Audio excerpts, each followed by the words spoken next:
Okay. Hey there, everybody. How's this for some lighting, huh? Been working on it. Okay, so a photographer who's well known, who recently bought a medium format Fuji camera and replaced his 5D Mark IV, made a video about all his cameras. And he said all 19 cameras, and he was exaggerating. He was 7 or 8. It doesn't matter. I mean, it was kind of a joke. I get it. And he said one of the reasons that he was felt free to leave the Canon system behind was that if he went with the Canon R5, he'd need all new lenses anyway, and he couldn't even adapt his old lenses. He had like the 24 to 70 2.8 Canon L and the 70 to 200 f4 non-IS Canon L, which by the way is it's a sleeper of a lens.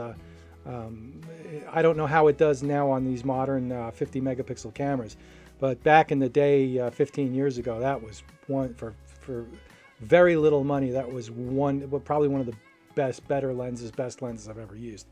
Okay, so one of the reasons he couldn't adapt his old Canon L lenses to his new R5 was the front elements were all scratched up, and he showed. I mean, it looked like they fell into rocks. I mean, it was pretty rough. Granted, he's been out there doing it, and they see some pretty hard use, so fair enough. But filters, I use B plus W filters on everything. Every lens I own has a B plus W filter. The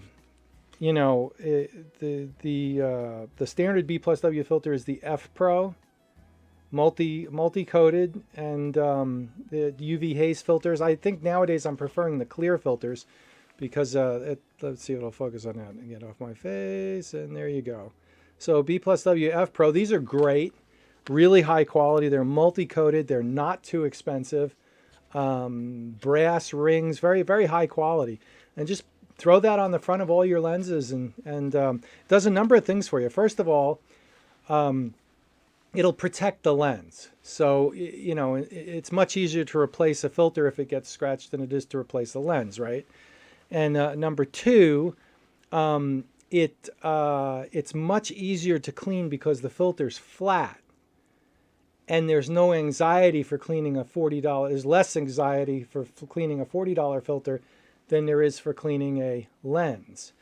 And particularly like if you're photographing waterfalls or down at the ocean, like when I was at Thor as well, or misty, foggy, rainy conditions, it's much easier to you can take a paper towel and wipe the front of your filter. Though I recommend lens cleaning cloths. I got piles of them. They seem to, every time you buy a third-party battery on YouTube, they send you a lens cleaning cloth and other accessories too. I mean, I bought a remote control. I got a lens cleaning cloth. These microfiber lens cleaning cloths are great, by the way. Yeah, it's much easier to clean the water droplets off a flat filter and much less anxiety than cleaning off your $1,500 lens front element.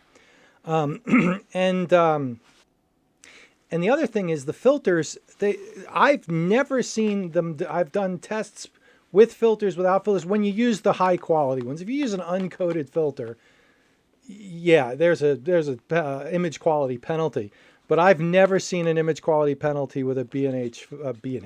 A good place to buy them from with a B plus W filter. They work great, and you can A/B test them, and you can't. I mean, there's virtually no difference, and so for the protection that they afford, with no real image quality penalty, I mean, it's kind of a no-brainer. So there's that, and I just thought I'd share that with you. Again, all your really, really expensive lenses, your good lenses, throw a filter on the front.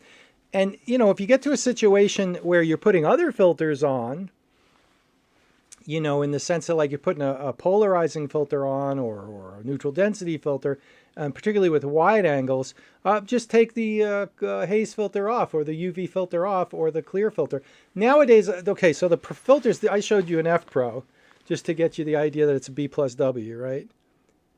And this is the F Pro. This is their standard filter, and they're fine. But nowadays, I've been purchasing, and these are UV filters also, but nowadays I've been purchasing the B+W XS Pro clear filters with the nano coat. Now those can get a little expensive, and sometimes they're hard to find in all the sizes because they're popular. But those are the top of the line. So am I replacing my F Pro filters? No.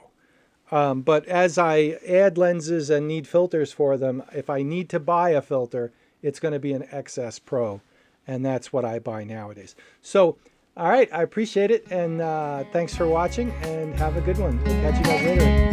Bye.